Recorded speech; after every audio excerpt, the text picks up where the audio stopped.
BTNers, kembali lagi di Ruang Keluarga. Kali ini kita bersama dengan Direktur Wanita kita, Ibu Novi. Dan di episode spesial Hari Ibu kali ini kita akan ngobrol-ngobrol santai bersama beliau. Awalnya masih apa bener gitu, belum serius mungkin belum dianggapnya serius, Ibu. ya.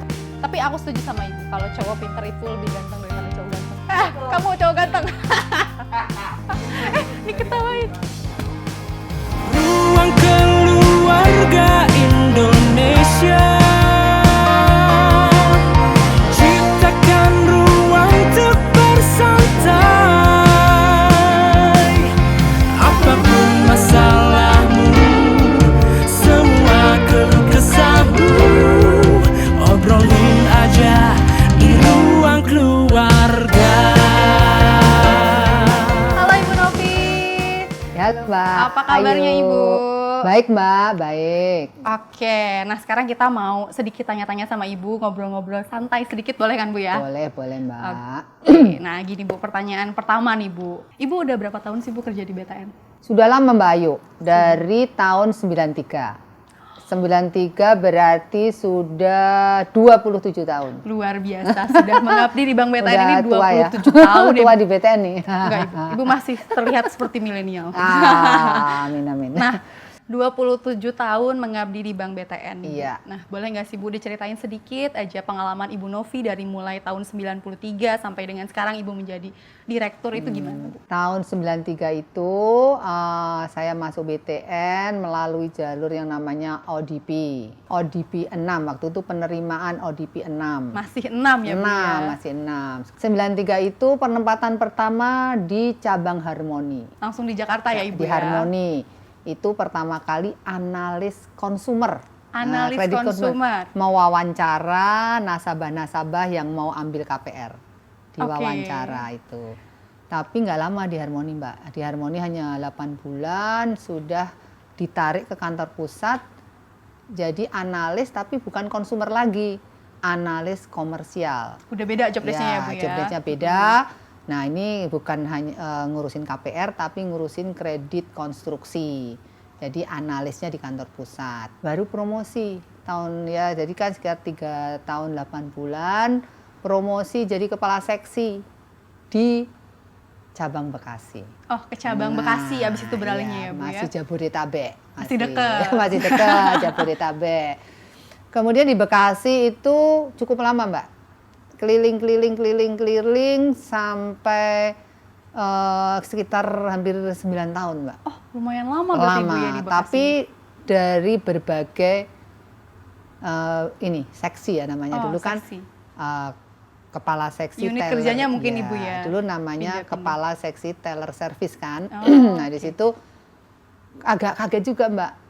Kenapa Biasa menganalisa kredit, bikin paket analisa kredit, tiba-tiba langsung di Bekasi dapat tugas mengenai transaksi tabungan, transaksi deposito, ya, Bu, frontliner, dan ada di Bekasi itu kas besarnya uangnya kan kantor kas, kantor Capem tuh banyak sehingga uang banyak banget bertumpuk-tumpuk harus disetor ke BI, itu suatu yang berbeda. Kaget berarti ya Bu ya? Kaget tuh, oh ternyata pekerjaannya jadi kepala seksi membawai teller-teller.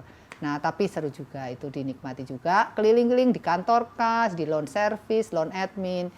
Dan akhirnya tahun 2009 itu balik lagi ke kantor pusat. Oke. Kemudian di pusat juga pindah beberapa divisi dari komersial, tapi memang jujur jalur komersial yang karena dulu Novi ini komersial, jadi kayaknya kok di komersial terus. Nah baru dari komersial pindah ke SME sebagai kepala divisi di SME, di small micro. Kemudian baru ke AMD, dan dari AMD sekarang diberi amanah untuk menjadi direktur di Remedial Collection yang tugasnya juga nggak jauh-jauh beda dengan collection dan aset manajemen.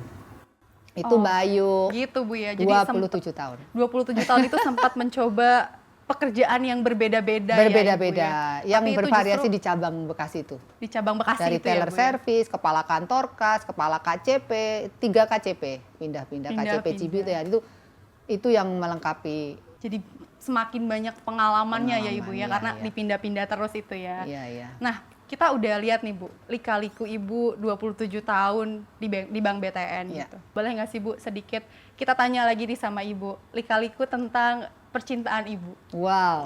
Boleh ya Bu ya? Iya, Boleh. boleh. Pasti banyak yang penasaran nih Bu nih. Ibu kan sebagai seorang istri, sebagai Iya, seorang iya. ibu, dan sebagai seorang direktur wanita gitu. Kita jadi penasaran nih Bu, kira-kira percintaan Bu Novi ini kayak apa Bu gitu. Pasti kita, Kira-kira aku gimana pribadi nih, juga Mbak? pengen tahu gitu Bu. Kira-kira kayak apa ya? Kayak apa Bu? Percintaan sebenarnya pacaran 2 kali, Mbak. 2 kali Bu? 2 kali? Pacaran 2 kali. 2 kali ya Bu ya? Kali. Iya, 2 kali. Jadi Bapak ini yang sekarang suami Ibu yang Iya, kedua? Kedua dong. Tapi kenalnya, nembaknya dia duluan. Dia Ya, yang jadi nembak. maksudnya nembaknya dari ditungguin kali ya Mbak ya. Ditungguin. Dari saya SMP mungkin udah ditungguin tuh sama. Oh, jadi saya kenal- sama suami pacaran dari SMA loh. Pacaran dari SMA? SMA kelas 2. SMA kelas 2? Ya. Sampai berapa lama itu Ibu pacaran? 9 tahun. Itu kalau nyicil KPR setahun lagi lunas Bu. 11 ya. Iya benar. 9 Lama tahun. Mbak, 9 tahun. Jadi sudah jodohnya. Sudah jodohnya Sudah ya, Bu, jodohnya. ya. Ibu kan ketemu waktu zaman SMA. SMA. SMA ketemu Bapak, Iya. terus sampai dengan 9 tahun, lalu Iya. menikah dengan Iya. Bapak. Nah, Bu, pertanyaannya lagi nih, Bu. Lebih bucin Bapak atau Ibu? Bucin itu apa? Butuh cinta. Budak Apa? cinta, Bu. Budak cinta itu berarti yang lebih cinta dong ya? Iya. Waduh. Kayaknya saya deh. Kayaknya Jadi Ibu dulu- yang lebih cinta ya, Bu ya. Ini cerita ya Mbak ya. Jadi Boleh, nggak apa-apa Bu. nih ya cerita. Iya, boleh banget. Dulu itu nggak tahu ya. Saya itu seneng banget sama anak teknik. Oh. Iya, anak teknik emang keren-keren, Bu. Karena saya juga anak Walaupun teknik. jelek juga yang penting teknik gitu kan. Iya, setuju, Bu. Serius itu. Jadi bener tuh Mbak. Jadi waktu itu jadi memang jadi kelihatan ya tadi bucin ya istilahnya. Jadi, mungkin itu ya mungkin. Tapi ya intinya berdua lah ya. Dua-duanya. Sama-sama cinta Sama-sama ya, Bu cinta. ya. Cuman yang lebih bucin Ibu. Tapi biasanya perempuan gitu sih, Bu. Biasanya Iya, perempuan iya. yang lebih bucin karena cowok tuh biasanya agak cenderung cuek. Obrolin aja di ruang keluarga. Kan tadi Ibu bilang lebih bucin Ibu. Nah, hal apa yang pernah Ibu lakukan yang paling bucin ke Bapak? Jadi gini Mbak, ini waduh, ini jadi cerita, tapi nggak apa-apa, Nggak kan apa-apa, Bu. sesuatu Ini yang baik, seru. sesuatu yang baik. Jadi dulu waktu pacaran sama suami nih ya, Iya, sama Bu. bapak ini kurang srek orang tua kan awalnya. Awalnya masih apa bener gitu, belum disangsikan. serius mungkin Belum dianggapnya serius, Ibu. ya. Nah, tapi kan udah cinta nih saya, karena dia beli datang. Nah ini kalau suamiku denger nih seru nih. Nanti kita Karena share ke nggak Bapak. Bu. dibolehin datang, ya aku dong yang datang. Oh gitu, Bu. Iya, jadi kalau malam minggu bukan dia yang datang, Ibu yang apa? aku yang datang. Oh gitu, jadi Aku yang nyamperin dia ke rumahnya. saking bucinnya ya, Iya, Bu sampai- ya. Ibu Sampai yang nyamperin akhirnya Bapak. ya, akhirnya keluarga, oh ya udah boleh. Gitu. Intinya itu aku memang udah tertarik sama dia itu karena dia itu menurut aku pinter. Setuju, Bu. Nah. Cowok pinter tuh emang lebih ganteng daripada cowok ganteng. Padahal nggak ganteng gitu, nggak ganteng tapi menurut aku pinter dan dia kan orang organisasi Mbak. Ah. Jadi aku tertarik sama dia karena dia itu lebih dewasa, orang organisasi, kan dulu di KNPI, di gitu tuh orang Aktif gitu ya, Bu, aktivis. Demo di jalanan itulah dia. Oke. Bem gitu loh pokoknya. aktivis ya, Bu, di aktivis kampusnya. itu yang membuat saya tuh tertarik. Makin tertarik ya, Bu, ya? Tertarik. Oke. Suka kan kalau prinsip saya kalau jadi calon suami itu harus bisa ngelit saya, harus gitu. Saya setuju sih, Bu, sama Ibu. Kriteria kita sama, Bu. Sama, ngomong-ngomong. harus ngelit yang memimpin dan bagaimanapun itu ya suami harus yang kepala, yang memimpin gitu. Yang memimpin Jadi keluarga bisa itu. kasih arahan. Nah, itu udah pas aku cocok sama dia. Jadi gitu teman-teman, kalau misalkan kita mau berusaha dan teguh pada pendirian kita ya Bu ya, apapun yang kita mau pasti bisa kita dapatkan gitu ya Bu ya. Seperti kisah cintanya Ibu Novi gitu, walaupun awalnya sempat agak kurang serius, tapi lama-lama karena sudah yakin, sudah sangat tertarik dan teguh dengan pendiriannya, bertahan dengan apa yang Ibu harapkan, akhirnya Ibu bisa menikah sama Bapak sampai dengan saat ini ya Bu ya. Iya. Gitu ceritanya. Jadi teman-teman jangan patah semangat, kalau udah yakin lanjutin terus sampai dapat. Gitu ya Bu Novi ya. Oke, kita lanjutin lagi nih Bu sedikit. Sebagai sosok seorang ibu dan juga seorang istri yang di kantor merupakan seorang sosok direktur wanita. Gimana sih Bu cara Ibu membagi waktu antara kantor dan keluarga? Ya sebenarnya memang nggak cuma direktur ya. Saya lihat kalau kerja di bank, ibu-ibu atau wanita-wanita ini kerja di bank memang waktunya pasti akan habis kita di kantor. Kita kan lebih lama di kantor daripada di rumah, itu udah pasti. Tapi memang kalau saya kuncinya itu saya berusaha dengan keluarga itu terbuka, teman, seperti teman sama anak juga, terutama sama anak itu seperti teman, sehingga mereka itu bebas untuk mengungkapkan, menceritakan, sehingga walaupun jarang ketemu, tapi selalu kebetulan juga anak saya yang besar dari SMA juga sudah nggak di Jakarta, dia di Jogja, kuliah juga nggak di Jakarta, jadi tetapi tetap komunikasi dan ya sekarang kan banyak ya pakai V-call. Terus pakai banyak Skype medianya juga, ya Bu media ya. juga bisa, itu tidak terputus. Yang penting apapun kita selalu komunikasi, dan itu di keluarga saya itu sudah terbiasa Mbak. Jadi namanya acara sharing, nah itu karena memang sekali lagi suami saya kan orang yang benar-benar ngelit keluarganya, jadi sharing. Jadi kalau kita ada yang ulang tahun itu selalu kita tuh harus siap diberi masukan, dikritik. Jadi setiap ulang tahun misalnya saya ulang tahun tuh anak saya, Bu, Ibu harus berubah ininya, suami saya. Jadi bukan memuji-muji, tapi harus pada saat ulang tahun kita itu harus memberikan kritik yang membangun untuk ini. Dan suami saya itu, ini jadi cerita suami nggak apa-apa ya? Nggak apa-apa Ibu. Suami saya yang menguatkan dan menginspirasi itu suami saya, karena dia selalu bilang bahwa orang itu, kita ini kan makhluk hidup.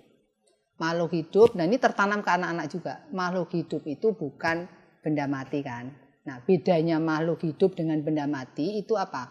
Kalau di pelajaran biologi itu kan makhluk hidup kan tumbuh dan berkembang. Iya. Nah itu yang memberi semangat saya bahwa saya ini disupport oleh suami untuk tumbuh dan berkembang. Jadi kalau tahun ini kursi ini bentuknya seperti ini, tahun depan ya seperti ini, berarti itu benda mati. Jadi kalau kita, nah tumbuh berkembang itu kan, pertumbuhan itu kan lembut, halus gitu. Jadi bertahap, pelan-pelan, tapi sedikit tapi naik tumbuh. ya Bu. Nah ya. itu yang membedakan kita dengan benda mati. Kalau tahun ini kita sama dengan tahun depan, itu berarti kita benda mati, bukan benda hidup. Jadi perkembangan itu ya macam-macam Mbak. Dulunya nggak bisa bahasa Inggris, tahun depan bisa bahasa Inggris, itu juga udah bertumbuh berkembang. Dulunya punya mobil 1, bulan depan punya mobil 2, itu juga tumbuh dan berkembang. Dulunya misalnya staff, besoknya ini kalau di karir ya, itu juga tumbuh berkembang. Jadi itu yang memberi support ke saya bahwa keluarga ini saling mensupport untuk kita tumbuh dan berkembang. Jadi itu yang selalu ditanamkan. Dan keterbukaan sih Mbak, sebenarnya nggak ada lain kuncinya, siapapun apapun tuh komunikasi. Komunikasi ya Bu, mau dengan anak, mau dengan suami, bahkan dengan bawahan pun mungkin itu komunikasi kuncinya ya Ibu ya. Kuncinya. Tapi Ibu dari tadi cerita nih suka komunikasi sama anaknya. Kita penasaran nih Bu, Ibu Novi punya berapa putra atau berapa putri Bu? Ada 3. Ada 3. 3, yang nomor 1 udah kerja Mbak. Putri? Terus cowok. Oh cowok. Laki-laki. Yang nomor 2 ini semester berapa? 8 ya. Udah skripsi nih. Lagi kuliah. Terus yang ketiga itu yang kuliah cewek. Cewek. Yang ketiga cowok lagi, SMA kelas 2. Berarti punya 2 putra dan 1 putri ya Iya. Bu ya. Nah, gimana nih Bu, cara Ibu mengatur mood supaya nggak kecampur Bu antara mood di kantor dan di rumah. Jadi mood yang di kantor misalnya lagi jelek nggak kebawa ke rumah gitu Bu. Gimana tuh Bu caranya? Nah, itu sebenarnya nggak gampang. Kadang-kadang kita kan masih kepikiran, apalagi masalah yang berat-berat. Tapi ya lagi-lagi kita harus berusaha, dan saya sepakat nih sama suami, pokoknya kalau di rumah nggak ngomongin kerjaan. Udah dibuat kesepakatan ya Bu ya. Kecuali kalau ada event ada kejadian yang penting untuk dicurhatkan, itu kita vikon tuh, dan selalu sama keluarga. Kalau saya nggak mungkin cuman rumpi sama suami, nggak mungkin. Sama Jarang. anak-anak diajak, selalu sama anak. Jadi karena ini ya, mungkin karena background suami ya, jadi apa-apa tuh sharing session tuh udah biasa banget. Di keluarga itu ada Sangat sharing biasa. sessionnya ya Bu ya. Sudah biasa. Jadi kuncinya kalau misalkan ada masalah di kantor nggak dibawa ke rumah. Nggak dibawa ke rumah. Nanti Pokoknya berusaha tidak kalau memang membicarakan pekerjaan di kantor di rumah. Tapi kalau memang ada sesuatu yang kita mengganjal, pengen curhat lah ya, pengen curhat itu pasti yuk vikon gitu. sharing keluarga gitu ya Bu ya. Obrolin aja di ruang keluarga. Pertimbangan apa nih Bu yang Ibu punya sehingga Ibu bisa mempertahankan karir Ibu sampai dengan saat ini? Pertimbangan ya sebenarnya gini Mbak. Kalau saya tuh mimpi sebenarnya cita-cita mimpi jadi direktur tuh sebenarnya nggak ada. Kalau saya tuh saya tuh biasanya ya bekerja ya sebaik mungkin. Terus kemudian kan ini saya juga seringkali juga saya sampaikan ke teman-teman, saya sharing juga sama teman-teman anak-anak di AMD, di CRSD, bahwa sebenarnya itu cuma 2 hal. Dan ini juga yang saya tanamkan ke anak-anak di rumah, anak-anak sini, sampai anak-anak apal itu. Jadi orang itu pengennya saya itu menjadi orang yang baik. Ya baik itu ya semuanya ya, apapun baik. Nggak boleh kita itu nggak baik sama orang, satu. Terus kedua itu bermanfaat. 2 hal itu, menjadi orang baik. Baik Tulus aja nggak mungkin cukup. ya, Bu. Orang baik kan nggak cukup. Jadi orang baik itu ya etiketnya harus baik, nggak boleh dengki, nggak boleh jahat. Jadi orang tuh emang ya harus baik kita nih. Harus baik ya Bu sama orang. Tapi baik aja nggak cukup. Misalnya jujur, baik kan? Baik Bu. Nah, kita jadi orang jujur. Terus baik, jadi orang tidak pernah mencuri, baik kan? Baik. Tapi kalau dia nggak ada manfaatnya, baik itu untuk keluarga, jujur nggak pernah nyuri, tapi nggak ada manfaatnya untuk orang di sekitar, itu juga kurang sempurna menurut saya. Jadi harus baik dan bermanfaat. Nah ini yang melekat di saya, sehingga ini membuat saya selalu bekerja pengennya yang terbaik juga, yang memberikan yang terbaik walaupun kadang banyak tantangan, banyak ini, tapi nah itu mengalir yang mungkin Tuhan sudah menentukan jalan bahwa akhirnya saya bisa sampai menjadi direktur ini. Sebenarnya nggak ada kepengen jadi direktur, pengen ini ya mengalir aja Mbak. Jadi step by step. Do the best aja ya Bu do the ya. best. Kan yang menilai itu kan bukan kita Mbak, orang lain, dan akhirnya ya jalan itu dibukakan. Dan ya itu tadi, saya punya keyakinan energi positif itu nggak akan hilang. Jadi yang dulu-dulu kita energi-energi positif itu ya, makanya kan Mbak Ayu sering dengar nggak misalnya, loh itu kayaknya biasa-biasa aja ya, tapi kok dia beruntung ya. Nah Ya, orang beruntung itu tuh nggak ada rumusnya Mbak. Orang beruntung tuh nggak ada rumusnya. Tapi sebenarnya itu kumpulan dari energi positif yang sudah dikumpulkan. Ini keyakinan saya ya. Ini sharing ya. Kalau sharing kan keyakinan saya, orang lain belum tentu. Itu yang kita kumpulkan, dan itu energi positif itu kalau di Kubik Leadership itu kan nggak akan hilang. Kalau IPA itu apa? Hukum kekalahan energi kan? Energi yang masuk pasti akan sama dengan energi yang keluar. Nah itu dan itu bisa diwariskan loh Mbak. Bisa diwariskan bisa ya Ibu ya? Kalau menurut saya. Jadi jangan salah, orang tuanya biasa-biasa saja, tapi karena dia sering berbuat baik, mungkin ya, sering berbuat baik, itu yang menikmati hasilnya anaknya. Anak-anaknya. Itu kalau orang Jawa merehatin ke anak. Merehatin ke anak. Ya, jadi orang tuanya prihatin. Prihatin itu ya kalau di Jawa itu prihatin, puasa, terus berbuat kebaikan itu nanti mungkin yang menikmati anak-anaknya. Itu bisa diturunkan. Jadi itu makanya sebanyak-banyaklah berbuat baik. Jadi kurang-kurangin yang buruk-buruk ya Bu ya, tapi Iya. perbanyaklah perilaku yang positif sehingga energi positifnya tuh jadi ngumpul banyak ya Bu ya. Jadi buruk juga masuk tabungan kita. Itu Tabungan. buruk itu juga masuk tabungan di ini. Nah, nanti akan cair kalau kita kena masalah, kena kena itu batunya nah, sendiri ya Bu itu ya. juga mungkin Jadi ya. Tapi ini apa yang kita tanam itu yang kita ini tuai. menurut saya. Jadi kita untuk memotivasi, tapi itu kondisi yang harus kita upayakan. Selalu kita upayakan untuk selalu positif, selalu baik. Itu apakah Jadi saya sudah seperti itu ya belum tentu, tapi kondisi yang harus kita upayakan itu. Jadi harus do the best dan perbanyaklah perilaku baik sama orang. Jujur itu dan baik aja nggak cukup ya Bu ya, tapi kita juga kita harus punya bermanfaat untuk orang lain. untuk Jadi keluarga, untuk perusahaan, ya kan? Harus bermanfaat juga untuk perusahaan, untuk keluarga, untuk masyarakat di sekitar. Itu Jadi ideal. baik aja nggak cukup BTNers, kita harus memberikan manfaat untuk perusahaan, untuk keluarga, pokoknya untuk siapapun kita harus memberikan manfaat ya Bu ya. Ya. Jangan cuman baik aja, karena baik aja tidak cukup. Nah, sekarang kita lanjut Bu. Apa lagi nih? Nah, pesan-pesan apa yang pengen Ibu sampaikan kepada supermom lainnya di Hari Ibu tahun ini Bu?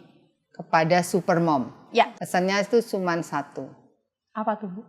Di balik wanita yang hebat, di balik istri yang hebat, pasti ada suami yang hebat. Oke, jadi di balik istri yang hebat, pasti ada suami yang Iya. hebat. Itu rumusnya sebenarnya. Jadi kita harus kalau mau menjadi sukses dan hebat itu harus ada dukungan suami, ya toh. Dan sebenarnya nggak hanya suami Mbak, harus ada keluarga yang hebat juga. Nah, jadi itu akan membuat kita lebih mantap dalam berkarya, berkarir, dan saya meyakini tidak akan bisa seperti sekarang kalau tidak didukung oleh keluarga, dalam hal ini suami dan anak-anak. Ya walaupun dalam bentuk doa, dalam bentuk support, dan itu pasti. Jadi setinggi-tinggi apapun karir kita sebagai wanita nih Mbak Ayu juga ya, kita kalau di rumah ya tetap istrinya suami, tetap ibunya anak-anak. Jadi dan kita harus menempatkan diri kita yang pas, karena mungkin kalau di sini saya nyuruh-nyuruh Pak Sahat, nyuruh-nyuruh Pak Amin misalnya, di rumah nggak bisa lah, nggak boleh. Kembali menjadi Kembali seorang istri. bagaimanapun kita tetap istri dari suami dan ibu dari anak-anak.